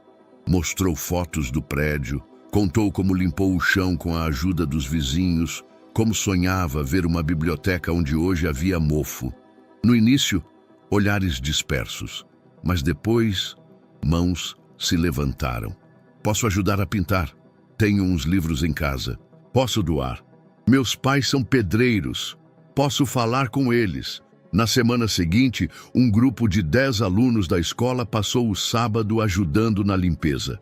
Trouxeram tintas, materiais escolares, camisetas velhas para servir de uniforme de obra. Caio os liderava como um veterano, mesmo sendo o mais novo entre muitos.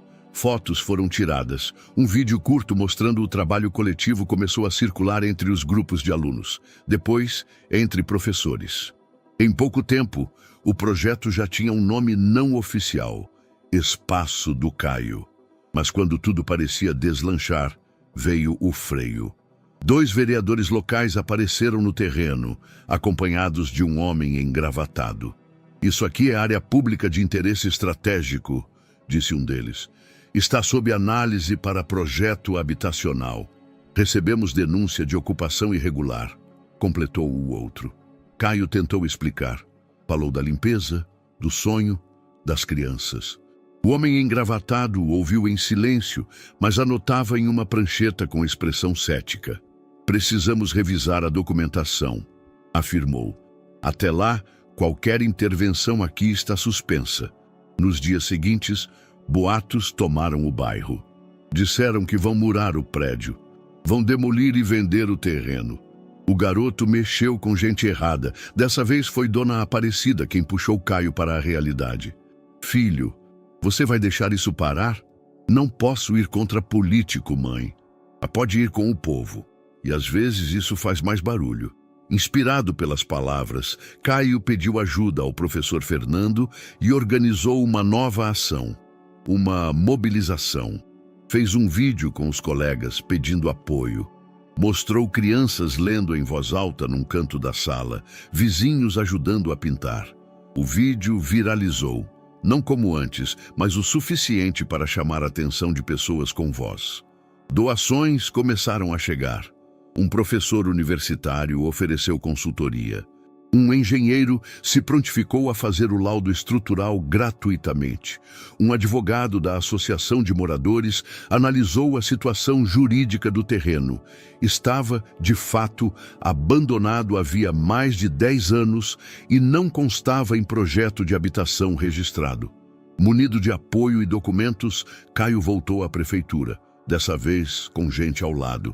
Seu Antônio também apareceu discretamente com uma pasta preta e um aperto de mão firme. Não usava terno, mas sua presença preenchia a sala. O projeto tem propósito, disse, e o terreno tem história. Vamos fazer disso um exemplo de como se constrói com comunidade, não contra ela. Os vereadores, diante das evidências, recuaram. A ameaça de interdição foi suspensa. E o projeto ganhou vida oficial. No fim do mês, o galpão começou a se transformar de verdade. As paredes ganharam cor, as janelas, vidro, o chão, cimento novo. O portão velho foi substituído por um mural colorido com desenhos de crianças da região.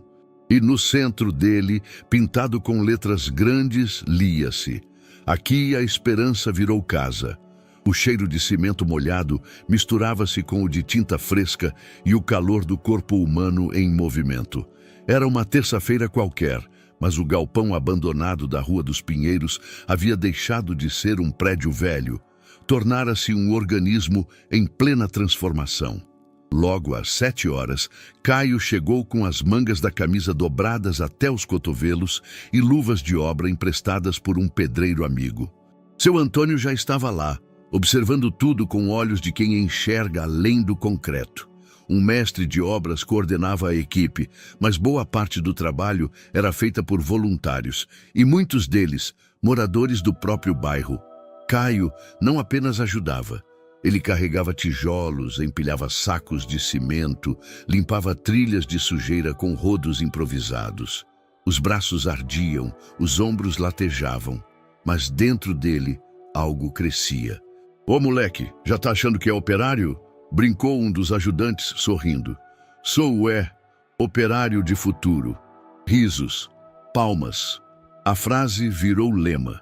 Enquanto os adultos cuidavam da estrutura, as crianças da comunidade participavam do que chamaram de mutirão de cor.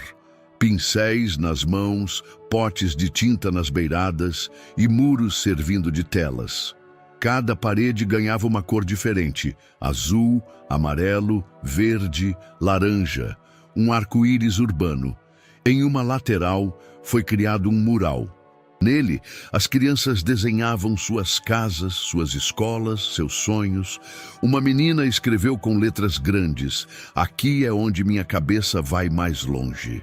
Durante os intervalos, os moradores traziam lanches. Dona Teresa fazia bolinhos de chuva em uma panela de ferro e os distribuía numa bandeja de plástico. Um comerciante local cedeu garrafas de água gelada. Um eletricista ofereceu instalação de luz de graça. O projeto ganhava alma. No final da primeira semana de obra, uma equipe de documentário apareceu.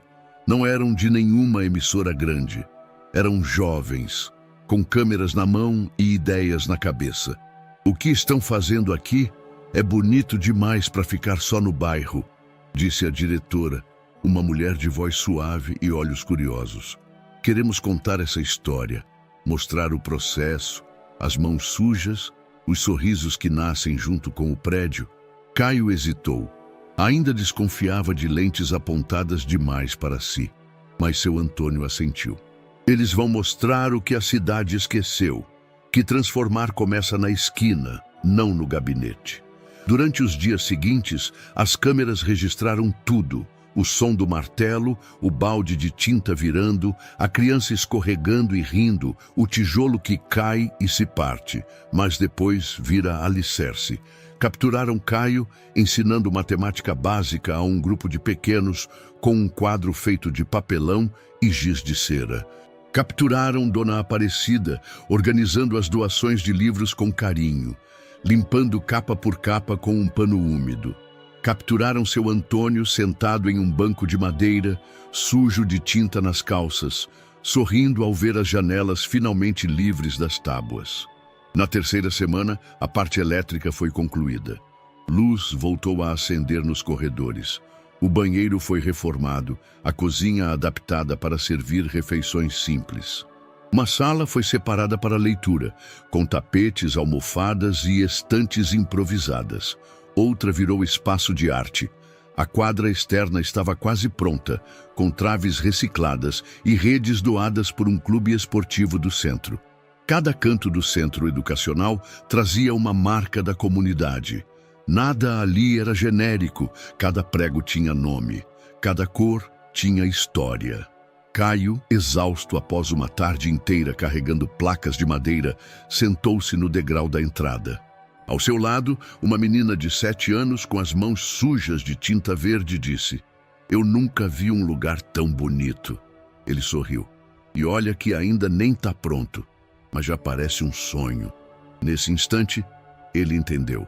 Não era só um prédio, era um espelho, um reflexo do que aquelas crianças podiam ser se tivessem espaço para isso. Na última sexta-feira do mês, todos pararam por 10 minutos para olhar a fachada. Pela primeira vez, o prédio tinha cara de vida. Era simples, mas era forte, era real. A equipe do documentário pediu para gravar uma fala final de Caio para o episódio inaugural. Ele hesitou. Depois, encarou a câmera. "Esse lugar não é meu, é nosso. Cada parede aqui tem uma mão, uma ideia, uma lágrima, um sonho. E se isso aqui está de pé hoje, é porque alguém acreditou antes que estivesse pronto. A gente não está esperando o futuro chegar. A gente está construindo ele com a nossa própria força." Corte seco. A câmera desligou, mas ninguém ali queria parar. O sol ardia alto sobre o gramado recém-pintado da escola São Gabriel dos Campos. Era o dia da final do campeonato interno. As arquibancadas estavam lotadas. Alunos, professores, familiares e funcionários ocupavam cada centímetro do concreto, muitos com cartazes improvisados nas mãos. O clima lembrava um estádio de verdade. Havia expectativa no ar. Caio sentia o coração bater mais rápido a cada passo em direção ao vestiário. Vestia o uniforme azul com detalhes dourados, o número 10 às costas. As chuteiras vermelhas estavam limpas, mas os cadarços gastos lembravam de onde ele vinha. No espelho suado do vestiário, olhou para si mesmo por alguns segundos. Não se viu como o bolsista de antes. Se viu como alguém que estava exatamente onde devia estar. Respirou fundo. "Bora, Caio", disse o técnico Érico, batendo em suas costas. "Esse é seu jogo. Joga com a alma." A equipe adversária era forte. Era o time do 9º ano, novamente. Caio já os conhecia, mas agora tudo era diferente. Era final. Era tudo ou nada. Ao entrar em campo, o som da torcida explodiu. Alguns gritavam seu nome, outros ainda sussurravam dúvidas. Vai, bolsista, mostra que sabe mais que correr. Aposta quanto que vai amarelar? Caio não reagiu, só olhou para a arquibancada, onde viu Dona Aparecida sentada com a ajuda de uma muleta. Ao lado dela, seu Antônio, de boné e sorriso discreto. E entre os dois, uma faixa escrita à mão por crianças do centro comunitário. Vai, Caio, nosso craque da vida! O juiz apitou. A bola rolou. O jogo começou tenso. Marcação alta, passes rápidos, divididas firmes. Caio se movia como se tivesse estudado cada pedaço do campo. Tocava, recuava, abria espaço, comandava com calma. Aos 18 minutos, fez um lançamento de 3 dedos que deixou o camisa 11 do time livre. Quase gol. Aos 27, sofreu um carrinho por trás no meio-campo. Voou no ar, caiu de costas. A torcida prendeu o fôlego. O juiz assinalou a falta, mas não expulsou o adversário. Caio ficou no chão, respirando com dificuldade. Sentiu a perna doer. O técnico fez menção de substituí-lo. Ele negou com a cabeça. Eu fico. Cambaleou até se pôr de pé. A dor era real, mas a vontade era maior. Estava machucado, mas inteiro. No segundo tempo, o placar continuava 0-0. Faltavam apenas 5 minutos quando uma bola espirrada caiu perto da meia-lua da área adversária. Caio antecipou o zagueiro, ajeitou com o peito, cortou para a esquerda e, mesmo mancando, chutou forte. A bola entrou no ângulo. Silêncio. Depois, gritos. O campo virou festa. Caio correu até o alambrado, caiu de joelhos e ergueu os braços para o céu. Seus colegas o rodearam, o levantaram no ar. Era o herói da final. Após o apito final, a entrega da taça. O diretor da escola segurava o troféu dourado e chamou o nome de Caio ao microfone. O público aplaudiu de pé. Até os colegas que antes zombavam. Com o troféu nas mãos, Caio se virou para todos e disse com a voz embargada: essa vitória não é só minha, é da minha mãe, que me ensinou o valor da honestidade. É da minha comunidade, que mesmo sem nada, me ensinou a sonhar. E é de todo mundo que acreditou que lugar de menino pobre é onde ele quiser. O campo, a arquibancada, o céu inteiro pareceram silenciar por um segundo. Depois, o som veio como avalanche. Palmas, assobios, lágrimas. Caio ergueu a taça. Pela primeira vez, não sentiu que precisava provar nada a ninguém. Ele era. E isso bastava.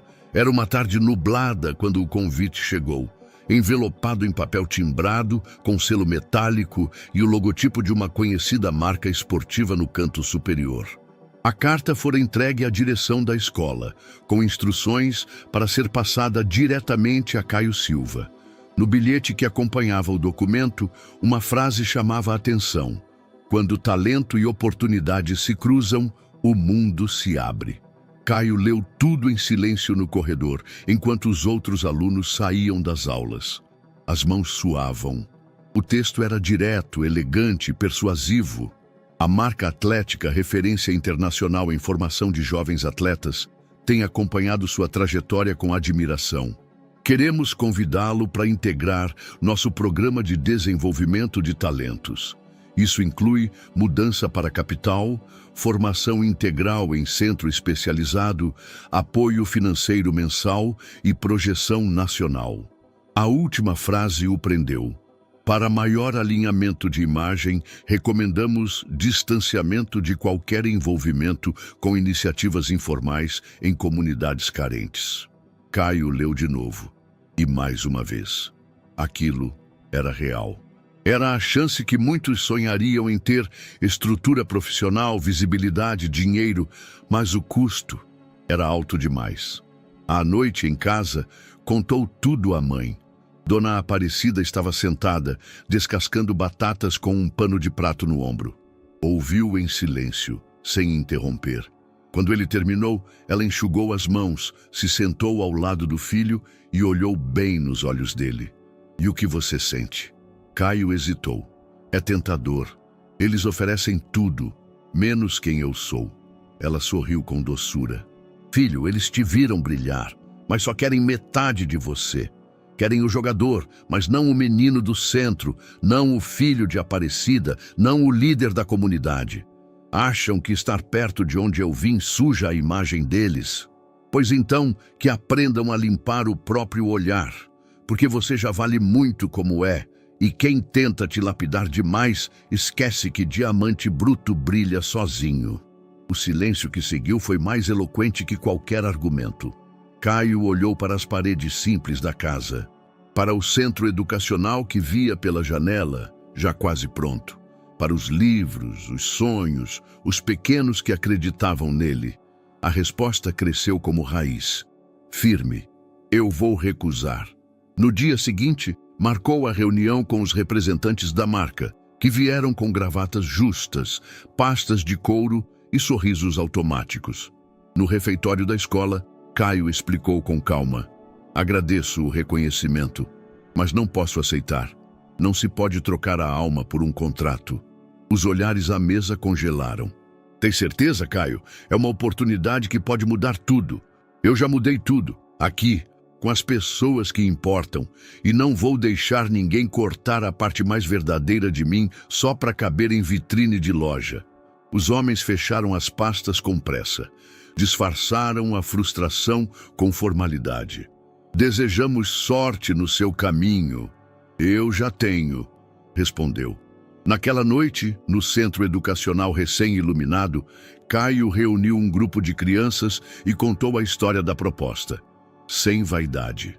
Só verdade. Quando alguém tentar comprar sua essência, lembra, você já nasceu valendo. E quem reconhece seu valor nunca pede para você esconder de onde veio. As crianças aplaudiram. E mesmo sem entender tudo, sentiram. Sabiam que algo importante havia acontecido ali. E Caio, mais uma vez, seguiu sendo inteiro. O céu daquele sábado parecia ter sido pintado à mão. Um azul profundo, sem nuvens, e um sol que aquecia sem castigar. A Rua dos Pinheiros amanheceu, decorada com fitas coloridas, bandeirolas, cartazes e sorrisos. Era o grande dia. O dia da inauguração do Centro Educacional Esperança Viva. Desde cedo, moradores se movimentavam pelo bairro como se fosse feriado nacional. Crianças correram com camisetas personalizadas, adolescentes colavam cartazes nos muros e senhoras preparavam doces e salgados em panelas enormes, como se recebessem reis. O antigo galpão, agora transformado, exibia uma nova fachada com cores vivas, janelas amplas, portão de ferro forjado e um letreiro artesanal esculpido por um artista local. Aqui, a mente cresce livre. No interior, tudo estava impecável. A sala de leitura com tapetes coloridos e livros organizados em estantes baixas. A sala de arte exibia desenhos das crianças pendurados com pregadores. O pátio estava pronto para oficinas e jogos. E a pequena quadra poliesportiva, agora nivelada e sinalizada, esperava os primeiros passes. Às 9 horas, começaram a chegar os convidados. Primeiro vieram os professores, depois os jornalistas, cinegrafistas e moradores de bairros vizinhos. Logo, surgiram influenciadores, ativistas sociais e até uma atriz conhecida que decidiu visitar ao saber da história. Um pequeno canal de notícias locais começou a transmissão online. Em pouco tempo, outros canais replicavam as imagens. É o menino do cobertor, cochichavam. É o centro do Caio, comentavam outros. Mas Caio estava longe dos holofotes. Estava no refeitório arrumando bandejas de pão e suco para as crianças. Com um boné virado para trás e a camiseta simples com o logotipo do centro, parecia um voluntário comum. Foi Dona Aparecida quem o puxou pela mão. Tá na hora, filho. Esse lugar também é seu. Vai lá fora. Do lado de fora, uma multidão se formava em frente ao palco montado com caixas de som e um microfone central. Balões coloridos subiam no ar. Uma orquestra comunitária improvisada com jovens músicos começou a tocar uma versão instrumental de Aquarela do Brasil. Caio subiu no palco ao lado de seu Antônio, da diretora da escola, de líderes comunitários e das crianças. Quando o microfone foi passado para ele, o público silenciou, respirou fundo, olhou ao redor. As mãos tremiam, mas a voz não. Eu não tenho palavras bonitas, só tenho verdade. Esse lugar era só um prédio esquecido, como muita gente aqui. Mas a gente decidiu que não ia esperar mais ninguém para mudar isso, porque ninguém precisa dar permissão para sonhar. As câmeras transmitiam ao vivo. O vídeo começou a se espalhar online em tempo real. Aqui é para quem disseram que não podia. É para quem sempre ouviu que era pouco. É para quem carrega o peso do mundo nas costas e, mesmo assim, caminha. Fez uma pausa. Esse centro não é meu, é de vocês. É das crianças que agora vão crescer sabendo que tem espaço. É da minha mãe, que acreditou quando ninguém acreditava. É de cada vizinho que sujou a mão de tinta. É do povo que nunca teve palco, mas sempre teve força. Lágrimas escorriam discretamente no rosto de adultos e crianças. O público, em silêncio, ouvia como se cada palavra fosse um tijolo naquele prédio. E se hoje está bonito, é porque alguém acreditou antes de estar pronto. Ao terminar, a multidão aplaudiu de pé. Gritavam seu nome, não como ídolo, mas como símbolo. Um deles, um dos nossos.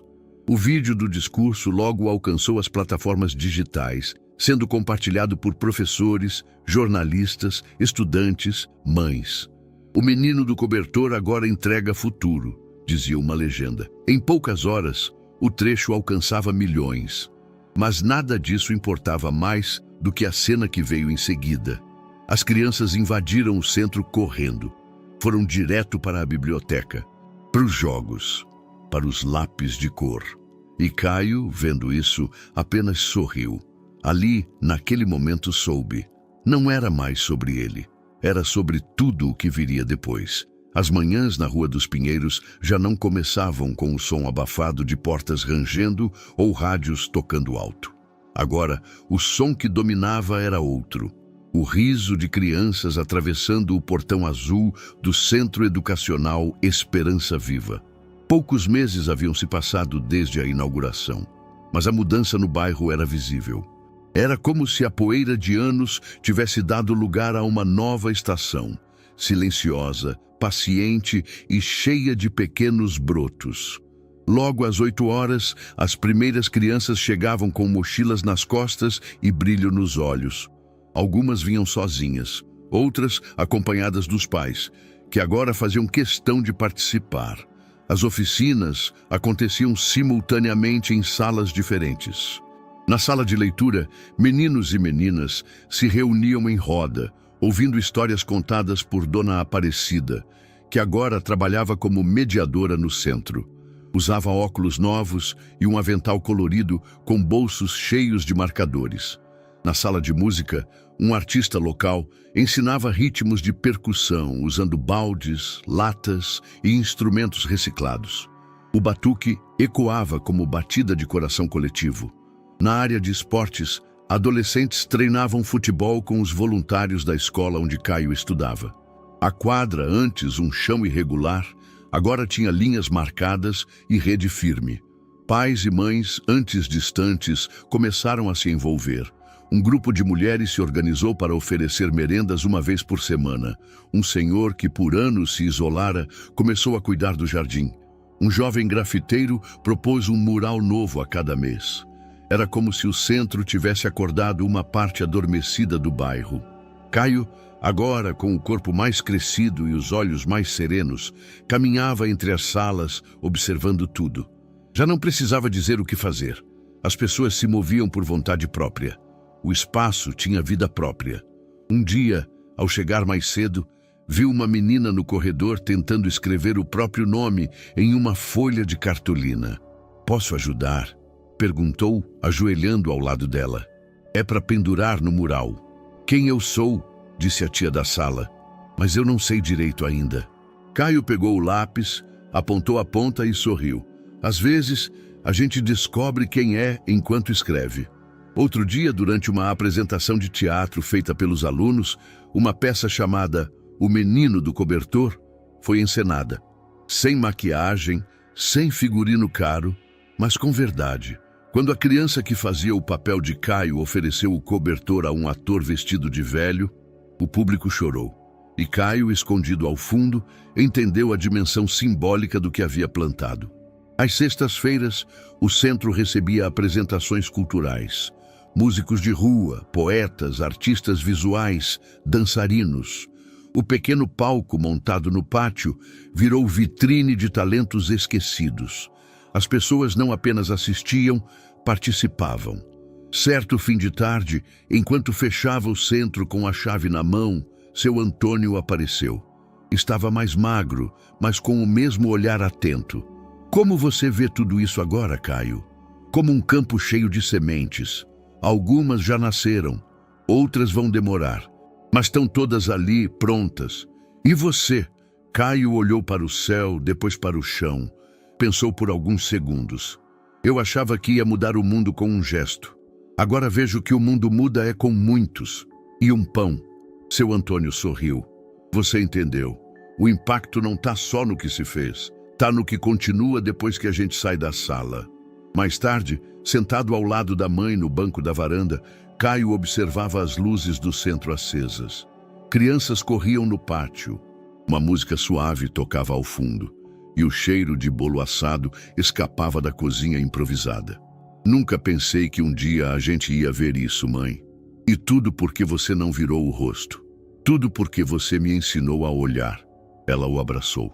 E ali, em silêncio, os dois compreenderam que aquele centro não era o fim de um caminho. Era só o começo.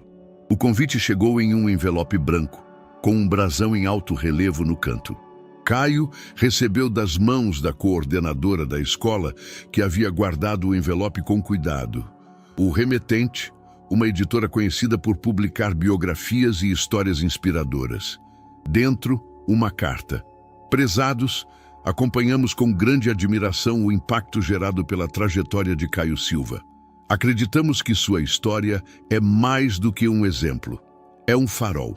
Propomos transformá-la em livro com distribuição nacional, sob o título provisório O Menino do Cobertor. A publicação incluiria imagens autorizadas e depoimentos da comunidade. Caio leu a carta 3 vezes antes de conseguir reagir. Não por orgulho, mas por estranhamento. Ainda era difícil pensar em sua vida como algo digno de páginas. Ele não se via como herói. Nunca havia feito por holofotes. Tudo começara com um cobertor e a certeza de que ninguém merece dormir no frio. Levou a carta para casa. Mostrou-a à mãe. Eles querem contar minha história, mãe. Publicar num livro. E o que você acha?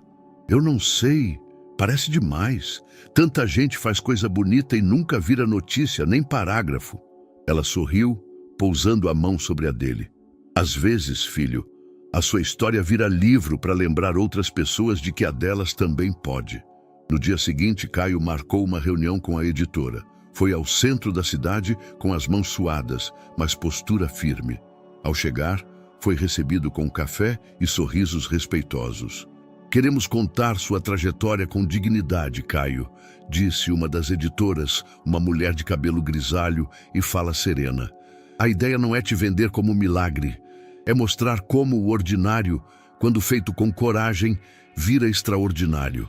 Caio ouviu tudo com atenção. No final, fez uma única exigência. Só aceito se parte do lucro for destinada ao centro. Quero que esse livro alimente as crianças do bairro.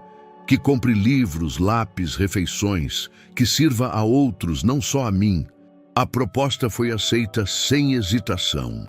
Durante os meses seguintes, Caio deu entrevistas, visitou salas de aula para recontar sua história, sentou com jornalistas, respondeu com calma, mas firmeza. Os escritores visitaram o centro, ouviram crianças, colheram depoimentos. O livro começou a tomar forma com verdade. O título foi mantido, O Menino do Cobertor. No lançamento simbólico, Caio autografou os primeiros exemplares em uma tenda montada no pátio do centro educacional. Os primeiros leitores foram os próprios moradores. O livro chegou às prateleiras, mas nunca saiu das mãos da comunidade. Seu Antônio esteve presente no evento. Usava uma camisa clara, calça social simples e um semblante de quem assistia ao fechamento de um ciclo. Ao final da cerimônia, pediu a palavra. Quando conheci o Caio, eu não imaginava que encontraria nele o que havia perdido em mim, a crença de que a bondade muda o mundo mais do que o dinheiro. Eu o observei de longe, disfarçado. Depois de perto, admirado. E hoje, vendo esse livro, esse centro, essa gente, eu entendo que o que a gente planta com intenção vira raiz. Fez uma pausa. Por isso, hoje encerro um capítulo da minha própria história. Estou me aposentando, não por cansaço, mas por realização. Houve um murmúrio de surpresa entre os presentes. A partir de agora, deixo a liderança do projeto nas mãos de quem entende o que significa servir sem esperar medalha. Gente como Caio, como Aparecida, como todos vocês. Foi aplaudido de pé, com lágrimas nos olhos, entregou simbolicamente ao jovem um caderno de anotações, o mesmo em que escrevera frases e reflexões desde o dia em que dormira sob a marquise. Tá tudo aqui. Não para você repetir, mas para lembrar. Caio segurou o caderno como se fosse de ouro. Abriu uma página, leu em voz alta. A verdade não precisa de anúncio. E sorriu.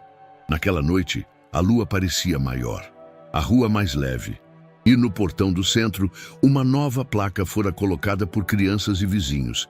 Aqui, a história continua. A carta chegou por e-mail.